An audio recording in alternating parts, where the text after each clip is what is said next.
Eh bien, salut tout le monde, c'est Max du 15 et aujourd'hui on se retrouve pour un essai de ne pas avoir peur en compagnie de Furukawa. Konnichiwa. Alors attendez, j'ai oublié de mettre le son, je vais me le permettre. Ah ben voilà, il est mis. Allez, c'est parti. Merci Alias en tout cas. Oui, merci Bonjour à alias. tous et bienvenue dans Essayer de ne Ça pas va avoir changer. peur. Dans cette vidéo, mon but est d'essayer de vous faire peur. Or, si vous n'avez pas peur à travers cette vidéo, vous faites partie de la catégorie des Thug Life. Je vous invite à mettre rapidement un pouce bleu, autrement celle-ci viendra chez vous ce soir. Connaissez-vous le film L'exorcisme d'Emily Rose? Ce film s'est inspiré d'une histoire malheureusement vraie, celle d'Agnès Michel. Agnès Michel, née le 21 septembre 1952 à Leipzig, en Bavière, est une jeune femme allemande catholique sur laquelle furent pratiqués plusieurs dizaines d'exorcismes et qui mourut au bout de 8 années de maladie, pour certains de possession, Ah pour ouais, quand d'autres même. après avoir notamment cessé de s'alimenter. En 1968, elle commença à trembler violemment et à ne plus contrôler son corps. Lors de ces crises, elle perdait sa voix et ne pouvait plus appeler ses parents pour leur demander de l'aide. Un neurologue diagnostiqua qu'elle souffrait d'épilepsie et elle fut admise à l'hôpital pour un traitement. Après ses premières attaques, elle vit des visages démoniaques dont elle attribua le nom de Fratzen, en train de grimacer lors de sa prière quotidienne. Elle entendait aussi des voix. Agnès en parla au médecin qui ne savait plus comment l'aider.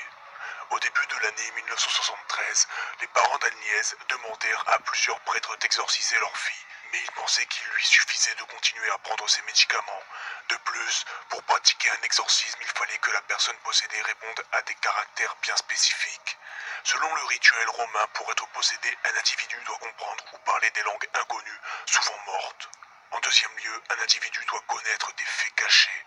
Enfin, un individu doit montrer un décuplement de ses forces. En 1974, un prêtre l'examina et accepta qu'on lui pratiquât un exorcisme, mais sa hiérarchie lui interdit. Son état alors empira et les crises devinrent de plus en plus violentes.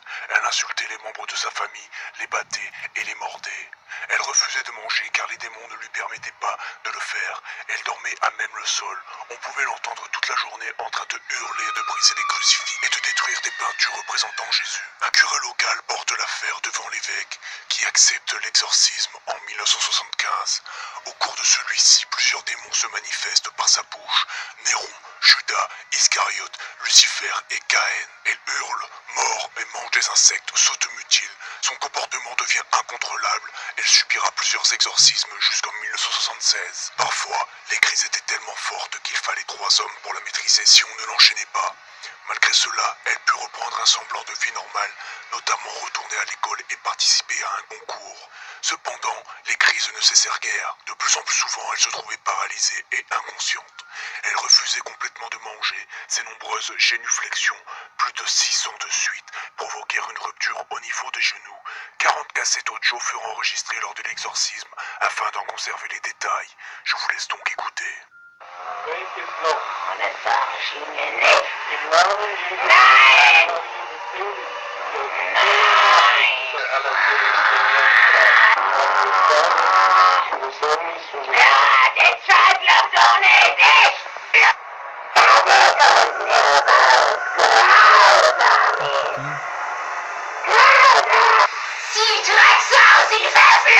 Cet enregistrement n'est bien sûr qu'une infime partie des exorcismes qu'Agnès Michel a subis. Le dernier exorcisme eut lieu le 30 juin 1976. À ce stade, Agnès souffrait d'une pneumonie. Elle avait le visage émacié et souffrait d'une grande fièvre. Elle mourut le lendemain à son domicile à l'âge de 25 ans. Vers la fin de sa vie, Agnès affirma que la Vierge lui avait apparu pour lui prédire sa mort. Le rapport d'autopsie indique que le décès est lié à une sévère malnutrition et à une déshydratation consécutive à sa privation de nourriture pendant près d'un an durant lequel le rite d'exorcisme avait été pratiqué. Un procureur fit alors une enquête à la suite de laquelle les 2 prêtres exorcistes et les parents d'Agnès, qui étaient atteints d'épilepsie et de psychose, furent inculpés de négligence ayant entraîné sa mort. Les prêtres exorcistes firent écouter des enregistrements des différents exorcismes qu'ils avaient pratiqués, au cours desquels ils affirmaient pouvoir distinguer la voix de 2 démons en train de se disputer, se demandant lequel des deux quitterait le premier le corps d'Agnès. Si tu exorcises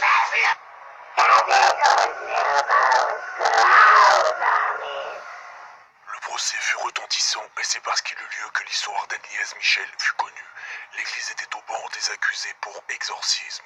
Les prêtres et les parents furent condamnés à 6 mois de prison avec sursis pour leur négligence ayant entraîné la mort d'Agnès. En face, les médecins retracèrent la maladie d'Agnès, de l'épilepsie à la dépression. Ils s'arguèrent que ces traitements médicaux furent à l'origine de ces nombreux troubles, tout comme l'arrêt brutal de traitement. De plus, le manque d'alimentation et la déshydratation durant plusieurs mois de rituels affaiblirent la jeune femme jusqu'à la mort. Vous pensez tout connaître en termes d'horreur et de paranormal? Eh bien détrompez-vous, vous n'avez rien vu. Si vous voulez voir d'autres épisodes, d'essayer de ne pas avoir peur, faites exploser la barre de like. Autrement, celle-ci viendra chez vous ce soir. C'était pas top en fait. Non. Enfin, elle était bien, mais c'est pas que ça faisait peur en fait. Il racontait juste. Mais Donc- il expliquait bien. Voilà, il explique bien, c'est bien. Ben on fera ça demain alors. Voilà la suite Une autre demain, demain, épisode 6. voilà. Allez, laissez la barre de like. Abonnez-vous, allez vous abonner à Furukawa Gamer. Ouais, ce sera vraiment gentil de votre part. Allez, bonne soirée. On se retrouve sur Twitch maintenant. Ah ouais? Après. Maintenant, Après. maintenant, maintenant.